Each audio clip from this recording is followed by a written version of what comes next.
Hi friends. ధాత్రి కేదార్‌కి అన్నం పెట్టి బయటకొచ్చిన తర్వాత ఇంక యువరాజ్‌తో అంటుంది, "ఏంటి యువరాజ్, విషం కలిపిన అన్నం తిన్నా కూడా కేదార్‌కి ఏం కాలేదని ఆలోచిస్తున్నావా?" అని అంటుంది. అప్పుడు కేదార్ షాక్‌గా చూస్తూ ఉంటాడు. "ఇంతకీ ఆ విషం కలిపిన కూరని నేనేం చేశానో తెలుసా?" అని అంటుంది. "ఏం చేసావు? ఏం చేసావు?" అంటూ కంగారుగా అడుగుతూ ఉంటాడు. "లంచ్ టైం అయింది కదా, ఇంట్లో అందరూ భోజనానికి కూర్చొని ఉంటారు" అని అంటుంది. అనేసరికి అప్పుడు మనకి నిషి ఆ కూర తీసుకెళ్తుంది. మనకి చూపిస్తూ ఉంటారు. "పాపం నువ్వు విషం కలిపావని తెలియక ఈ పాటికి అందరూ తింటూ ఉంటారు" అని ధాత్రి యువరాజ్‌తో చెప్తా ఉంటే, అప్పుడు యువరాజ్ కంగారు పడిపోయి పరిగెత్తుకుంటూ ఇంటికి వెళ్తాడు.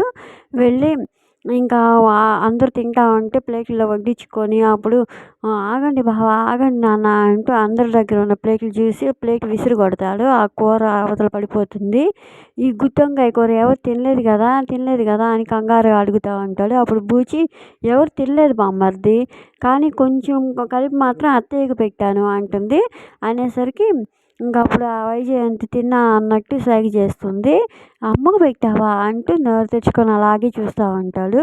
అప్పుడు ధాత్రి మాత్రం కోపంగా చూస్తూ ఉంటుంది. ఇది ఫ్రెండ్స్ ప్రోమో అయితే. మీకు నచ్చితే ప్లీజ్ లైక్ చేయండి, సబ్స్క్రైబ్ చేయండి. Thank you for watching friends.